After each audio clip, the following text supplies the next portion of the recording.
नमस्कार। छत्तीस के प्रोडक्शन प्रस्तुत करता है अपनी बात।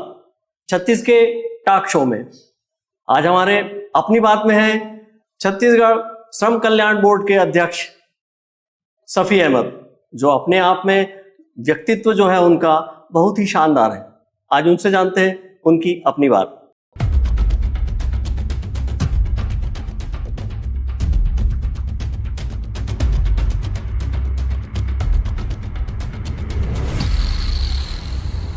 सफी जी, आप बताएंगे बचपन आपका कैसे बीता और किस तरीके से रहा?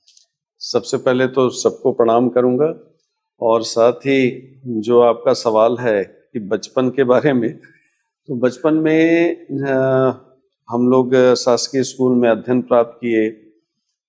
पिताजी सर्विस में थे और उनका हमेशा जैसे हम लोगों के बारे में सोचना या हम लोगों के हर मामले में ध्यान रखना, और माता पिता का काफ़ी सहयोग साथ हर बच्चों को मिलता है, उसी तरीके से हम लोगों को भी मिला।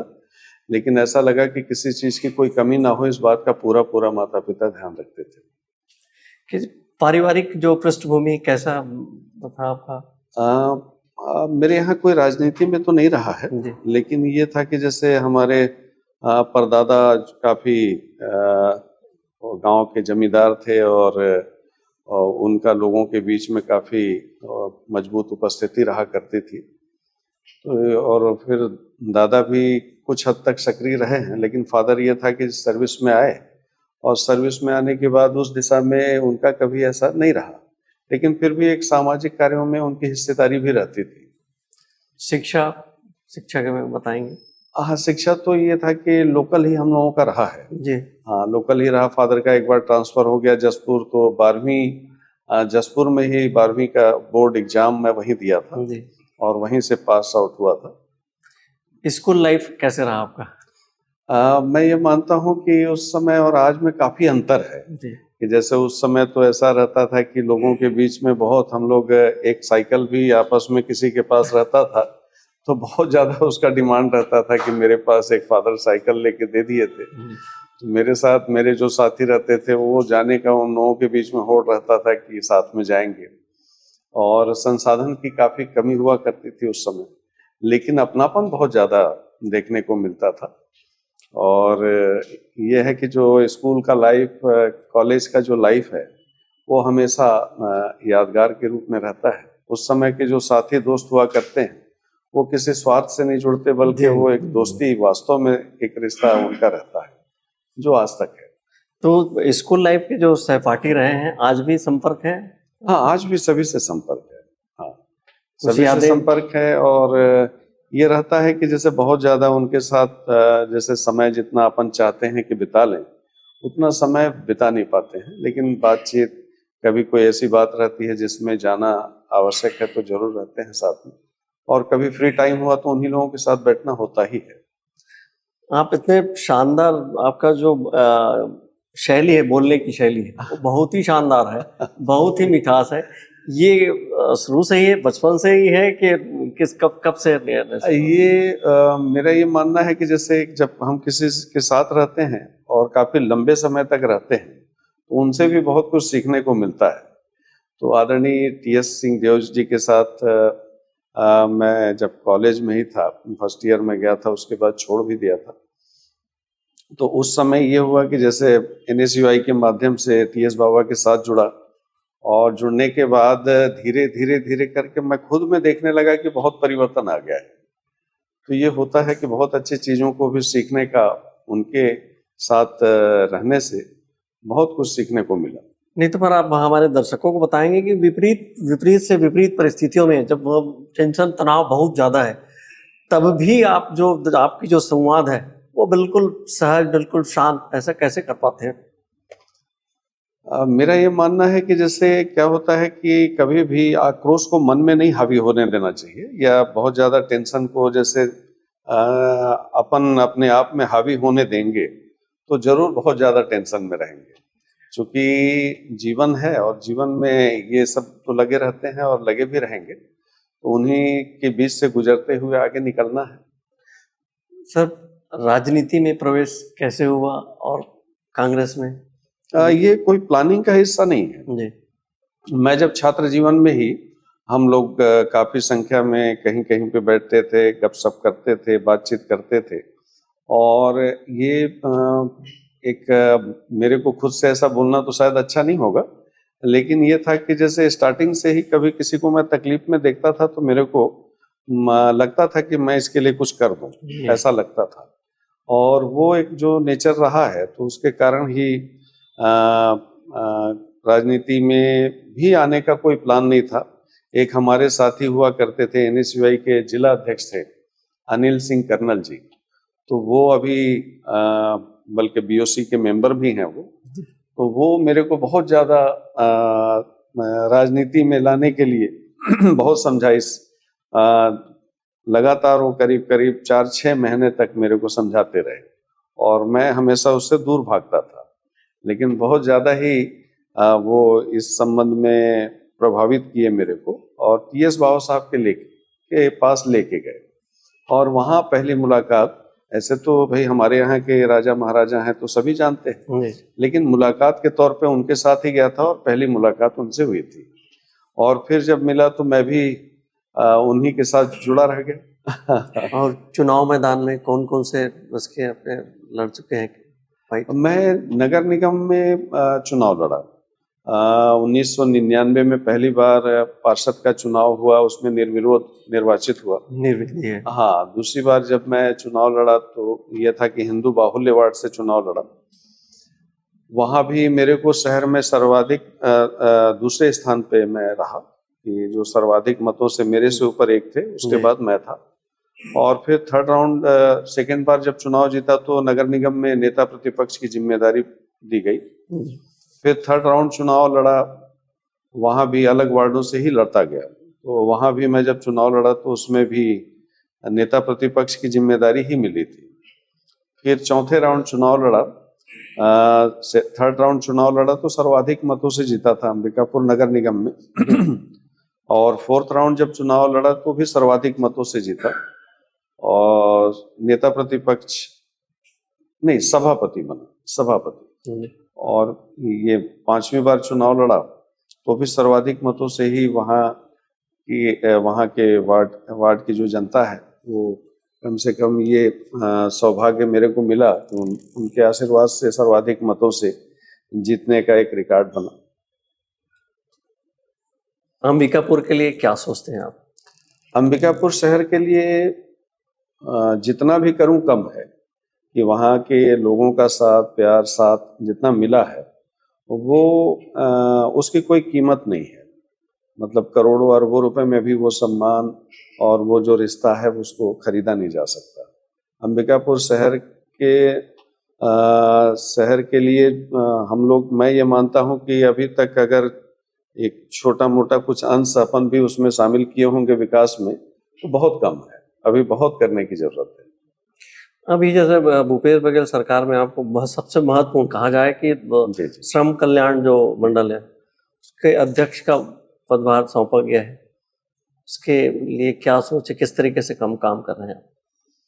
श्रम कल्याण मंडल की जब जिम्मेदारी मुझे मिली तो मैं कुछ तो टाइम लगता है समझने में भी कि जैसे इसमें किस तरीके से अपन इस काम को आगे बढ़ाएं और इस जिम्मेदारी को बहुत अच्छे से इसका निर्वहन कैसे कर सकते हैं।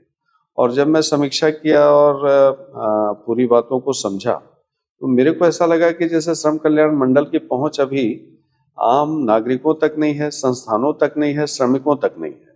तो सबसे पहला काम तो ये करना होगा कि श्रमिकों तक श्रम कल्याण मंडल की पहुंच हो, संस्थानों को इस मामले में जानकारी देने का काम हम करें, ताकि आम नागरिकों से भी सहयोग लेकर और वहां तक पहुंचेंगे तो निश्चित रूप से मंडल में जो काम काज है कि अगर श्रमिकों के कल्याण के लिए, उनके वेलफेयर के लिए काम करना है तो जब तक श्रमिकों का पंजीयन नहीं होगा उनके वेलफेयर के लिए हम काम क्या कर पाएंगे। और पहले जो सरकार रही है तो उसमें संख्या भी बहुत कम थी, पंजीकृत श्रमिकों की संख्या बहुत कम थी और उसको सीधे डबल करने का काम इस कार्यकाल में हुआ है। और अभी भी लगातार पंजीयन की संख्या में लगातार वृद्धि हो रही है, संस्थानों को हम जोड़ रहे हैं और उसके पीछे प्रमुख उद्देश्य यही है कि जैसे जब श्रमिक जुड़ेंगे और फिर उनके वेलफेयर के लिए हम योजना बनाएंगे। और उनके वेलफेयर के लिए जो मैं समझा कि जैसे श्रमिकों के जीवन स्तर में अगर बदलाव लाना है तो अपन जैसे वो जो श्रमिक हैं उनको अपन कोई कलेक्टर और एसपी, डॉक्टर, इंजीनियर नहीं बना पाएंगे, लेकिन जो श्रमिक के बच्चे हैं अगर उनको हम आर्थिक रूप से सहयोग श्रम कल्याण मंडल के माध्यम से करेंगे तो निश्चित रूप से उनके जीवन स्तर पे बदलाव देखने को मिलेगा कि जो उनकी आने वाली पीढ़ी है वो कहीं ना कहीं हमको दिखेंगे कि कहीं कलेक्टर बन गए, कहीं एसपी बन गए, कहीं डॉक्टर बन गए, इंजीनियर बन गए।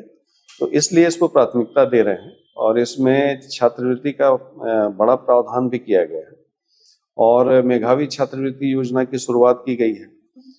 उसमें आईटी, नीट, एनआईटी या उच्च शिक्षा में जहां कहीं भी सिलेक्शन होगा शासकीय सीट पे, तो वैसे जो संगठित क्षेत्र के जो श्रमिक हैं 50,000 रुपये प्रति वर्ष देने का प्रावधान भी किए हैं। मेधावी छात्रवृत्ति योजना के ही अंतर्गत 5-5 हजार रुपये अपन 10वीं और 12वीं ये जो छात्र छात्राएं हैं अगर वो 85% से अधिक अंक प्राप्त करते हैं तो उनको हम 5,000 रुपये प्रोत्साहन राशि भी दे रहे हैं। आपने जिस तरीके अभी वैश्विक महामारी कोरोना काल में सबसे ज्यादा प्रभावित श्रमिक ही हुए थे जी, तब आपके नेतृत्व में बोर्ड ने क्या किया?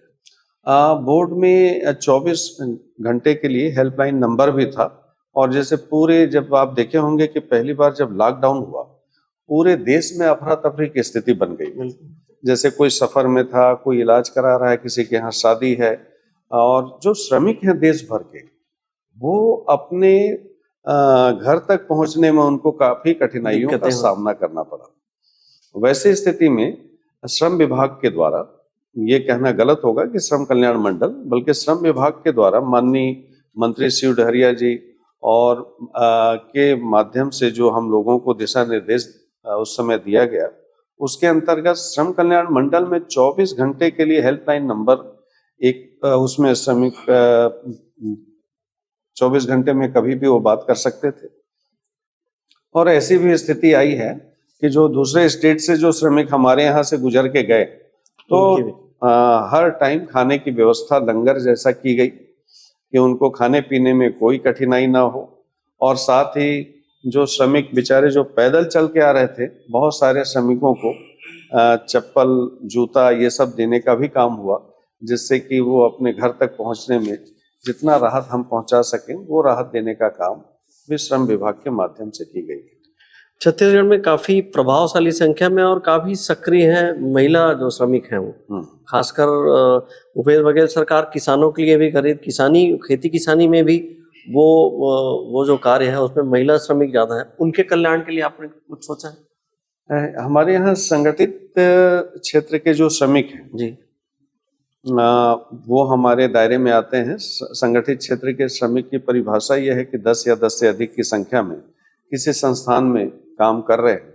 संस्थान का भी मतलब ये नहीं है कि बड़े बड़े फैक्ट्री या उद्योग हो, बल्कि जो संस्थान है जहाँ 10 या 10 से अधिक की संख्या में काम कर रहे हैं वो प्राइवेट हॉस्पिटल भी हो सकता है, वो क्रेशर भी हो सकता है, वो ईंट भट्टा भी हो सकता है, वो राइस मिल भी हो सकता है, वो कोई कपड़े की दुकान भी हो सकता है। तो इस तरीके से जितने संस्थान हैं तो उन संस्थानों में भी 10 या 10 से अधिक की संख्या में यदि श्रमिक काम कर रहे हैं तो वो श्रमिक श्रम कल्याण मंडल के दायरे में आएंगे। और वहाँ जहाँ पे जैसे महिलाएं भी काम करती हैं तो कोई ऐसा नहीं है कि जैसे महिलाओं के लिए अलग या पुरुषों के लिए अलग, ऐसा कुछ भी नहीं है। और शेष ये है कि महिलाओं को ध्यान में रख के श्रम कल्याण मंडल के माध्यम से सिलाई सेंटर की स्थापना पूरे स्टेट में 19 केंद्र खोले गए जहाँ पे एक प्रशिक्षक भी महिला प्रशिक्षक ही होती हैं जो सभी को प्रशिक्षण देती हैं। और वो जैसे वहाँ पे 25-50 की संख्या में महिलाएं ट्रेनिंग ले रही हैं और ट्रेनिंग लेने के बाद 6 माह का ट्रेनिंग की जो प्रक्रिया है वो पूर्ण होने के बाद उनको एक प्रमाण पत्र मिलता है और सिलाई मशीन भी उनको दिया जाता है। तो ये एक व्यवस्था बनाई गई। एक तब बातचीत के प्रवाह से हट के राजनीति में लगातार सक्रिय हैं, खासकर आप छत्तीसगढ़ में दौरे कर रहे हैं, पारिवारिक जिम्मेदारी और राजनीतिक जिम्मेदारी कैसे तालमेल बिठा पाते हैं? काफी कठिन होता है, बहुत कठिन होता है। जैसे मैं ये देखा कि सार्वजनिक जीवन में आने के बाद जैसे अपना निजी लाइफ अपने हिसाब से अपन नहीं चला पाते हैं, जैसे लोगों के हिसाब से हमको चलना होता है और उसी में घर के लोगों को एडजस्ट जब करना पड़ता है तो उसमें काफी दिक्कतों का भी सामना करना पड़ता है। आपकी रुचि क्या है? संगीत में है, गार्डन में, किसमें रुचि है? हाँ, कैसे किस तरीके से अपना मनोरंजन ड्राइविंग का भी शौक है और गाना जैसे सुनने का, कभी कभी गुनगुनाने का भी शौक है, जैसे कहीं अच्छे हिल स्टेशन में घूमने का भी शौक है। आप खुद हिल स्टेशन के पास ही रहते हैं? हाँ, नहीं ऐसे भी जैसे एक जगह रहते रहते जैसे ऐसा लगता है कि कहीं घूमने भी जाएं, थोड़ा फ्रेश हो, तो उसके लिए भी कहीं कहीं जाना आना अच्छा लगता है। अच्छा, अभी जिस तरीके से माहौल है और सोशल मीडिया है, इलेक्ट्रॉनिक जो माध्यम है, इसके दौर में युवाओं में एग्रेसिवनेस, चिड़चिड़ापन, ये सब बहुत ज्यादा बढ़ गया। ये आपसे इसलिए पूछ रहा हूँ कि आप तमाम विरोधाभास या तमाम तकलीफों के बाद भी आप बिल्कुल सहज रहते हैं। क्या संदेश देंगे कि ऐसा क्या करें युवा के सहज रहें? मैं तो नौजवानों से ये समझाइश भी उनको दूंगा, निवेदन भी करूंगा, आग्रह भी करूंगा कि जैसे कभी भी निजी जैसे नहीं होता है कि ये सस्ती लोकप्रियता हासिल करने के लिए हम आक्रोशित हों, तो ये अच्छा नहीं होगा। बल्कि ये है कि जैसे किसी विशेष, जैसे कोई कहीं पे ऐसा लग रहा है कि किसी के साथ अन्याय हो रहा है, गलत हो रहा है, धोखा हो रहा है, और उसके लिए आप आगे बढ़ेंगे, संघर्ष करेंगे, उसके लिए पहल करेंगे, और उसमें अगर कुछ आक्रोश भी अगर दिखाई दे तो भी वो अच्छा माना जाएगा। लेकिन शेष ये है कि शालीनता बहुत आवश्यक है कि गांधी जी को हम लोग मानते चले आ रहे हैं, तो उनको अपन ध्यान में लाते हुए, उनका अनुसरण करते हुए हम लोगों को आगे बढ़ना है। सफी जी, आप खुद तो रिकॉर्ड अंदाज में जीते हैं, चाहे नगर निगम का चुनाव, और आप रिकॉर्ड इसमें जिताने में भी, चुनावी प्रबंधन में भी लाजवाब है। उसके बारे में बताएंगे? टी.एस. सिंहदेव जो जिस तरीके से रिकॉर्ड जीत दर्ज करते आ रहे हैं, उसमें आपका बहुत बड़ा योगदान है, बहुत महत्वपूर्ण योगदान है। ऐसा लोगों को लगता होगा। शेष ये है कि ये मेरा सौभाग्य है कि टी.एस. बाबा के लिए अपन काम कर पाते हैं। वो खुद चुनाव प्रबंधन को बहुत अच्छे से जानते हैं और करते हैं। उसमें एक छोटी सी हिस्सेदारी अपनी भी रहती है, तो वो ये एक साथ सहयोग, मेरे जैसे कई लोग हैं जो उनका सहयोग करते हैं। अब 2-3 महीने बाद ही विधानसभा चुनाव है जी, क्या सोचते हैं? जो आगामी विधानसभा का चुनाव है, मेरे को ऐसा कहीं नहीं दिखता है कि भाजपा कोई चुनौती है। कांग्रेस के सामने कोई चुनौती जैसी स्थिति दिखाई नहीं देती। और अगर आपको विधानसभा का टिकट मिला तो? ये मेरे लिए सौभाग्य और गर्व की बात होगी कि मेरे को पार्टी अगर ऐसा मौका देती है। आपके क्षेत्र ने तिब्बतियों को शरणागत किया है, और ये सब इसका उल्लेख क्यों? आपके इलाके में जिस तरीके से जो मैन पार्ट है और जो दर्शनीय पर्यटक स्थल है, खासकर तिब्बतियन का शरणार्थी जो शरणागत आप लोगों ने दिया है, जिस तरीके से उनको वो जगह उनको भा गई है, क्या कहेंगे? क्या इस संबंध में क्या कहेंगे? मैन पार्ट वास्तव में, जैसे मैं जो देखा कि मैन पार्ट में जब आप जाएंगे तो एक तो ऐसा लगेगा आपको कि जैसे ऊटी को हम लोग याद करते हैं या जाना चाहते हैं, शिमला जाना चाहते हैं, तो उसको भी अच्छे तरह से अगर डेवलप किया जाए तो उससे बहुत ज़्यादा कम नहीं है। दूसरी बात यह है कि पूरे देश में, दुनिया में शायद 2-3 ऐसे स्पॉट हैं कि जो शायद कहीं और दूसरी जगह अपन नहीं देख सकते। एक जलजली करके एक जगह है, जहाँ जाइएगा तो स्पंज जैसा वो जमीन में जैसे ऐसे आप दबाव डालिएगा, जैसे पैर थोड़ा रखिएगा उसमें, तो ऐसा लगेगा कि जैसे स्पंज हो रहा है, ऊपर नीचे हो रहा है। तो ऐसे जगह अपन कहीं भी नहीं देख पाए कि कहीं दूसरे स्थान पे ऐसा देखने को मिला हो। उसी तरीके से जैसे वहाँ हम लोग देखे उल्टा पानी, कि जैसे मैन पार्ट जाइएगा तो एकदम ऐसा लगेगा कि आप हाइट, मतलब चढ़ाई की तरफ बढ़ रहे हैं और गाड़ी उधर चढ़ाई पे आपको जैसे अगर न्यूट्रल छोड़ दिया जाए तो उसी के तरफ चढ़ता हुआ दिखेगा। तो ऐसे कुछ जगह हैं जो देखने लायक हैं, और वास्तव में ये सही है कि इसका प्रचार प्रसार बहुत ज़्यादा नहीं हो पाया, लेकिन पहले से अब धीरे धीरे काफ़ी सुधार होते जा रहा है। अब मैं ये देख रहा हूँ कि पूरे छत्तीसगढ़ से लोग आ रहे हैं वहाँ मैन पार्ट में। अब जरूरत है कि पूरे देश भर से लोग आएं, और मेरे ख्याल से कनेक्टिविटी के कारण भी लोग वहाँ नहीं जा पा रहे हैं। जिस दिन ये फ्लाइट की सुविधा दरिमा में होगी, तो दरिमा से मेरे ख्याल से आधे घंटे की दूरी है मैन पार्ट की, उस समय इसमें लोगों का आना जाना बढ़ता हुआ दिखेगा। सफ़ी अहमद जी, ये 36 के प्रोडक्शन का अपनी बात है। अपनी बात की ये छत्तीसगढ़ का अपना एंटरटेनमेंट चैनल है, यूट्यूब चैनल। आप हमारे दर्शकों को क्या संदेश देंगे? और मैं जैसे अपन तो ये है कि जैसे आज जो हमारा संविधान है, कि आज देश का संविधान है, उसकी रक्षा करने की ज़रूरत है। कि आज ये दिखाई देखने को सुनने को भी मिलता है कि जैसे जो संविधान की जो बातें हैं, कहीं ना कहीं उसमें उसको ठेस पहुंचाने का, संविधान को उसको आहत करने का काम जैसे अगर कहीं हो रहा है, तो उसको बचाने के लिए भी हम देशवासियों को आगे आना होगा। ये थे सफ़ी अहमद, जिनकी बात से सुनकर आपको लगा तो होगा कि बातचीत से कैसे नफासत से दिल जीता जाता है। अगली बार फिर से अपनी बात में कोई महत्वपूर्ण शख्स। नमस्कार।